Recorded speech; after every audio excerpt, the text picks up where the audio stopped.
नमस्कार, मैं हूं आपका दोस्त अनुपम पाठक और आप देख रहे हैं यूट्यूब की दुनिया का बहुआयामी channel politics and literature together.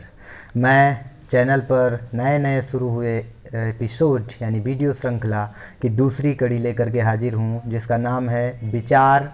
और उस वीडियो श्रृंखला की दूसरी कड़ी में आज आपके सामने मैं जिस शीर्षक का विचार प्रस्तुत करने जा रहा हूँ वो है अनुभूति और अभिव्यक्ति। मतलब आप सोचते कुछ हैं और उसको जो व्यक्त करते हैं उनके बीच में किस तरह का अंतर्द्वंद पाया जाता है, उस पर आधारित है ये लेख। और इसके लेखक हैं सूर्य प्रकाश चतुर्वेदी। तो हम बात शुरू करते हैं।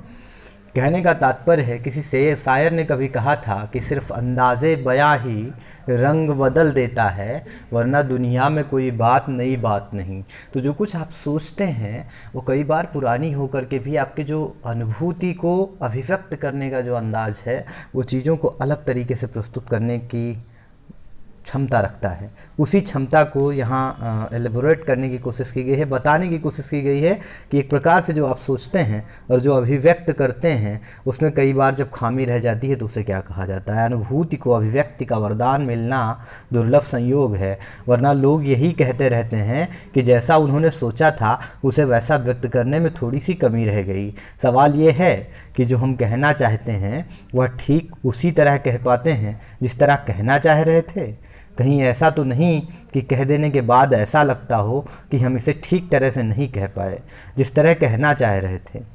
वह मिसिंग लिंक यानी विस्मृत या छूटी हुई कड़ियाँ हमें परेशान करती हैं। कुछ लिखे हुए को अंतिम रूप देने के पहले लोग उसे कई बार लिखते, काटते और फाड़ते हैं। यहाँ तक कि प्रेम पत्र जैसे नाजुक मसलों का मजमून भी कई दफ़ा फाड़ा और फेंका जाता है। बमुश्किल अंतिम रूप ले पाता है ये भी। यानी अनुभूति की अभिव्यक्ति का वरदान अपवाद स्वरूप ही मिल पाता है। चाहे बात बोलने की हो या लिखने की, कह पाने के कौशल को कहन शैली या अंदाज कहा जाता है। हर एक का अंदाज़े बयां दूसरों से अलहदा होता है। यह कहन शैली या अंदाज ही लेखक के शिल्प का प्रमुख आधार है।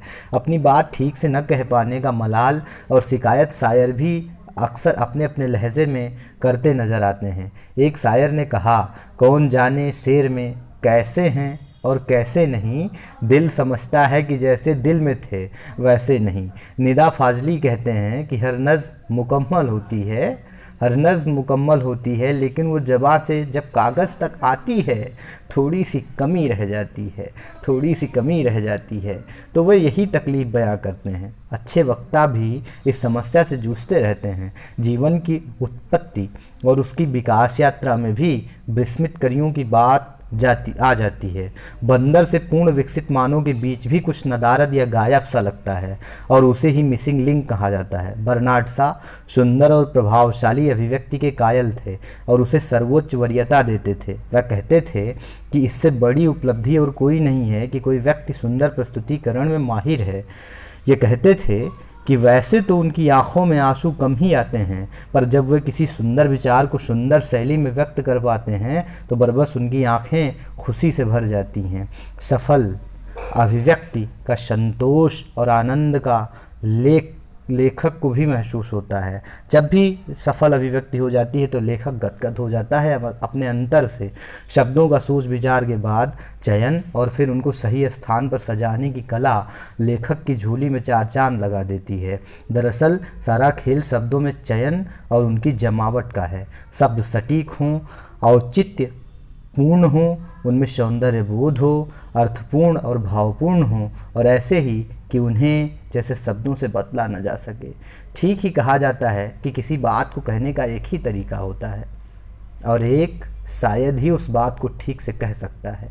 इसी से हर शब्द की अपनी अहमियत पता चलती है। अंग्रेजी के प्रसिद्ध कवि थॉमस ग्रे ने कुल जमा 6 कविताएं लिखीं, जिनमें सिर्फ 3 को ही लोग याद करते हैं और उनमें से भी केवल एक, एलिजी को उनकी सबसे प्रसिद्ध कविता कहा जाता है।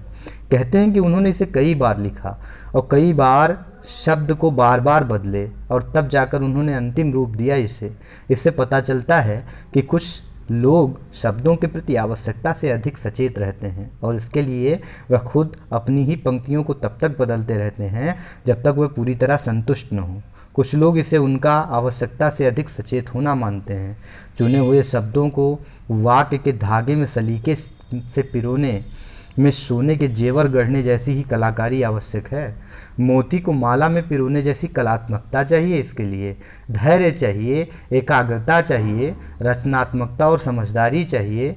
एक ही अर्थ के कई समानार्थी शब्द होते हैं, जैसे नीर, जल, पानी। कहाँ कौन सा शब्द उपयुक्त है, इसका ज्ञान स्वयमेव है और अनुभव से भी प्राप्त होता है।